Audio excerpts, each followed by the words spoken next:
Once upon a time, there was a girl who climbed to the very top of the world. Her name was Junko Tabei. Junko was born in 1939, the youngest of 7 siblings.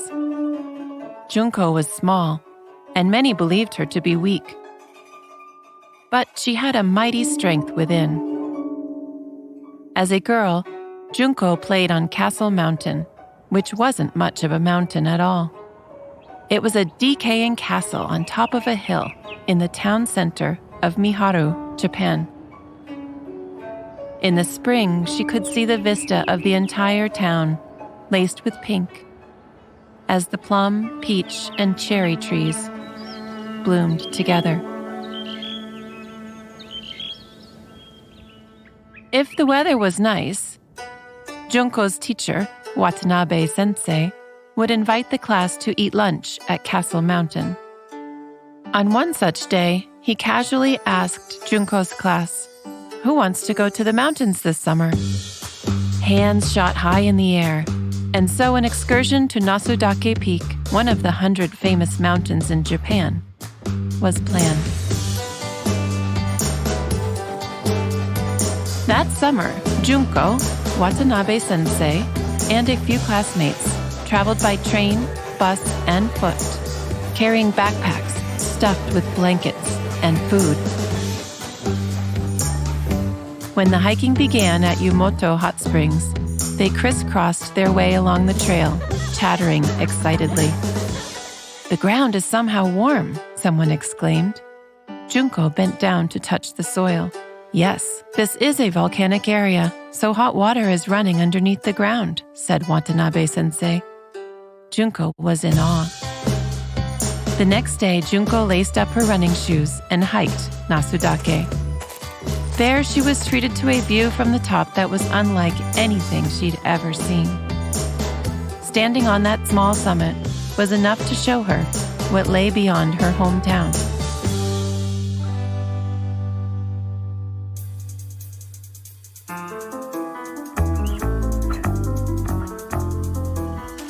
I'm Kit Deslauriers, and this is Goodnight Stories for Rebel Girls, a fairy tale podcast about the rebel women who inspire us. This week, Junko Tabei.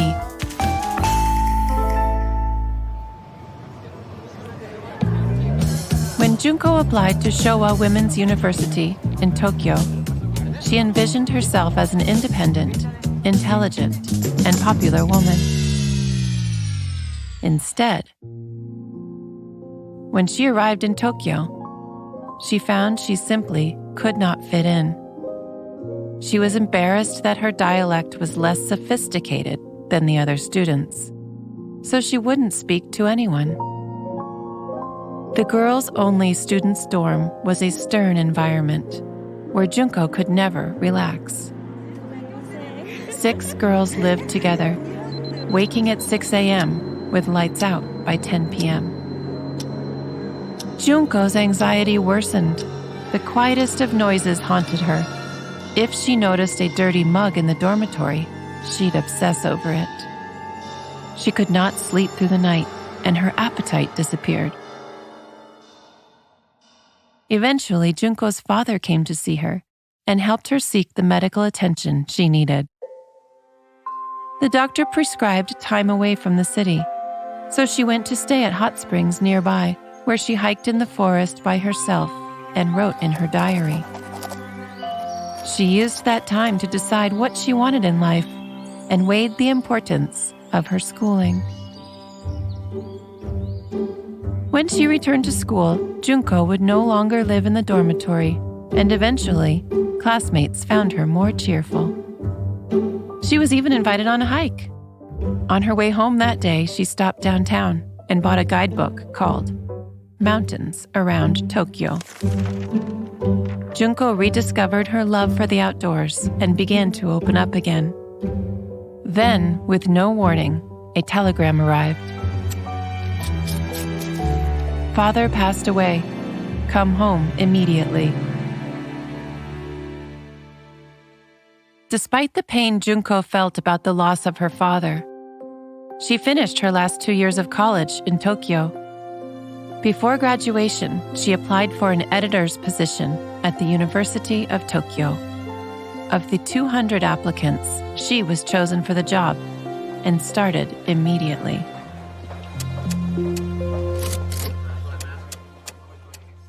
Any moment that Junko wasn't cooped up in the office, she wanted to spend climbing. So she sought out a mountaineering club that would accept women. Eventually, she joined a group of rock climbers who approached mountaineering differently. They traversed multiple routes up a mountain rather than the singular route to the summit that Junko always used. Junko learned she'd need proper equipment to continue winter climbing on snow and ice. Her paycheck was only enough to cover rent and food, with a little bit left over for train travel. Junko had to save money week by week to slowly gain what she needed for mountaineering. On Junko's first trip with her new mountaineering club, she donned a 60-pound backpack. She was determined to prove her worth, despite the stress and nervousness she felt. When she conquered the trail, more members started inviting her to climb with them. One day, out of the blue, a woman named Rumie Sasso called Junko at work, asking her to meet that weekend at Shibuya Station. She had seen Junko climbing on several occasions and wanted a female partner. When Junko got off her train, she was called over by Rumie-san. Junko was delighted to find that the two were of equal stature. They immediately hit it off and made plans to climb together. Routes took longer to climb with a female partner, but somehow Junko felt more rewarded by the accomplishment. Being physically more equal to one another seemed fairer to her. Rumie played an additional role in Junko's life too. She became Junko's closest friend. Usually on Sundays, the routes were full and they had to wait their turn to climb. But on one particular day, the place was quiet. Of all the routes to climb, Junko had picked the same one that a man named Masanobu, who was well known among climbers, happened to be on. Junko had seen Masanobu on several occasions before, but they'd never been on the same trails. Usually, Masanobu sat up front in the more expensive train car. That way, he'd get off the train ahead of other climbers and have the first pick of the climbing routes. When Junko crested the snowy flat top of the route, Masanobu was eating an improvised dessert made from snow and laden with sweet red beans. He had it ready to serve to her as she finished the climb. Junko was amazed that Masanobu would carry something as heavy as a can of beans on a route. After that experience, Junko often ran into Masanobu in various places. She felt humbled by his calm nature and matter-of-fact approach. Despite being an exceptional climber, he never thought less of those who climbed easier routes. More than 100 guests joined Junko and Masanobu in celebration of their wedding. They went climbing on their honeymoon, traveling by train to the very south of Japan, where monkeys jumped from one cedar branch to another. It was bliss. In September 1967, Junko was 28 years old and happy. She shared a deeply satisfying mountaineering life with her husband. But tragedy wasn't far behind. Even after marrying Masanobu, Rumie was still Junko's closest friend and climbing partner. Before the 7th anniversary of Junko's father's death, Rumie called to invite Junko to climb. Junko explained that she would be away, traveling home to visit family, and couldn't make it. When Junko returned to Tokyo, a telegram was waiting for her. Rumie is missing. Come as soon as possible. Masanobu and Junko lost no time changing clothes, packing ropes, and calling all their climbing friends. By the time they arrived, Rumie's mother was already there. Rumie had not yet been found. Junko sat with Rumie's mother, while Masanobu joined the search. After several hours of searching, they learned what happened. When Rumie had tried to stop a climber from falling by grabbing her, she was instead pulled off the mountainside and fell as well. By a miracle, the other climber was stopped short when her backpack caught on a tree root. But sadly, Rumier had fallen out of sight.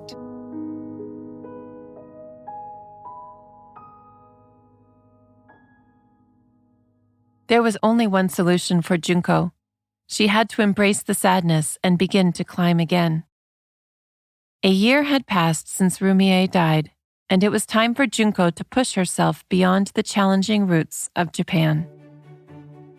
On March 5, 1969, Junko met 3 other female climbers at a coffee shop. The premise of the meeting was straightforward: to plan a women's-only expedition to the Himalayas. They'd call themselves the Ladies Climbing Club. The mountain of choice? Annapurna 3. It was 7,500 meters tall, the height one needed to climb successfully before taking on the highest peaks in the world, over 8,000 meters. The Nepali government chose one climbing party per mountain per season, and this time it was theirs. Junko flew ahead of her team members to square away the paperwork in Kathmandu and hire Sherpas. The Sherpas were local people who were highly skilled and experienced climbers. They would be paid to prepare the route, fix ropes in place, and carry the necessary climbing equipment up the mountain. After 5 days of planning in Kathmandu, the Ladies Climbing Club finally chartered 2 planes, flying west to their destination. When the planes took off, the Sherpas moved aside so Junko and her fellow climbers could see the spectacular scene below. In the far distance, 3 peaks came into view.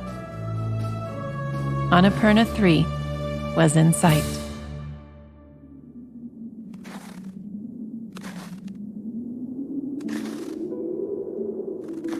Once they progressed up the mountain, snow changed everything. The color green was entirely gone, replaced by a solid sheet of white. Between the snow and the fog blanketing everything in white, the summit felt out of reach regardless of how far they traveled. Technique became even more precise as the ridge they climbed narrowed to a knife edge. There was no room for error. A step slightly too far right or left would mean a fast track to death. As the crew climbed higher, Junko had to tell herself, "It's okay," to manage her fears. Then, through a brief opening in the fog, Junko saw the summit. They had done it. "Next one is Everest," Junko heard a teammate say. She had been considering the same objective since their return. When she went home, she was delighted to hear Masanobu was in support of Everest. He suggested an additional step to the plan, for Junko to consider having a baby first. They had planned to start a family eventually, and Masanobu wanted a baby to keep him company while Junko was making history. In March 1971, a few months after they had submitted their application to the Nepali government, Junko became pregnant. She only realized it when she was climbing one day and noticed that she felt heavier than usual. Their daughter, Noriko, was born in February of the following year.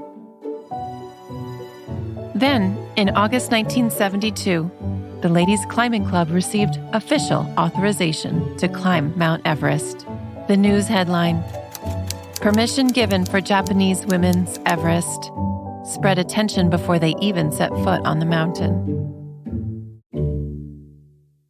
There was a narrow window of time when climbers could conquer Everest safely, and the Ladies Climbing Club was making good time. They were a month and a half into their climb, setting up Camp 5 on a broad knoll, away from trash left behind by other parties. Junko learned there was a mix-up, and the group arrived short by one sleeping bag. As assistant leader, Junko volunteered to share. That night, Junko's legs were stuffed in the bag with another climber's for warmth, their upper bodies wrapped in down coats. At midnight, Junko felt a vibration, heard a deafening noise, and wham! Impact. With no warning, several tons of snow and ice suddenly exploded downwards. Within seconds after the avalanche hit, she could hardly breathe. An enormous pressure bore down on her. Confusion set in as she was tossed and turned upside down, the tent whipping around in somersaults. Her mind filled with newspaper headlines. Worst accident ever in the climbing history of Mount Everest. 7 climbers, 3 journalists, 18 Sherpas, a total of 28 killed in an avalanche. As Junko slipped into unconsciousness, her body was pulled from the snow by a Sherpa and shaken awake. "Everybody alive?" she instinctively asked. "Yes, all members safe," the Sherpa reported. The doctor and fellow climbers wanted to radio a helicopter to airlift her out, but Junko wouldn't hear of it. 2 nights later, Junko's teammates helped her from the tent, the first time she had been outside since the avalanche, and she managed to walk with assistance. By the 3rd day, she was able to walk on her own.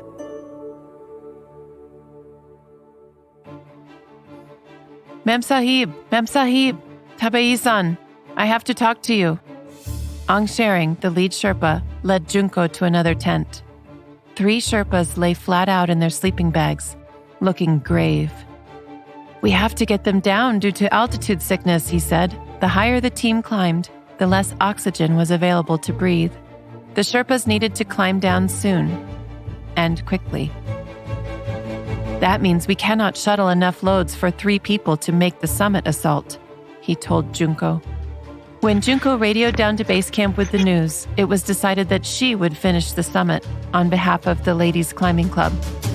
She had experience climbing safely at that altitude level, and she was their best hope of conquering Everest. The next morning, Junko and Ang Sharing left camp, breaking trail in knee-deep snow, which unbelievably became waist-deep.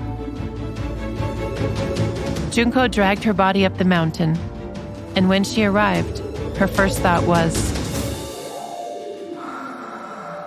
"I don't have to climb anymore." The time was 12:30 p.m. on May 16, 1975. There was no higher place in the world than where they stood, and the sensation was tremendous. Junko Tabei was the first woman to summit Everest. 6 months after leaving Japan, she finally passed through customs and saw her daughter waiting on the other side. "Noriko, it's your mom," Junko said. Grateful for their reunion, Junko took Noriko into her arms. In 1994, Junko invited her favorite teacher to Nepal. Watanabe Sensei had turned 70 years old, and he had one remaining wish: to see the Mount Everest that his student had climbed. Junko wasted no time and chartered a helicopter. The 2 wiped away tears as they stared down at the grand view of the majestic peak. Junko never would have climbed if Watanabe Sensei hadn't taken her hiking as a girl. They had come full circle.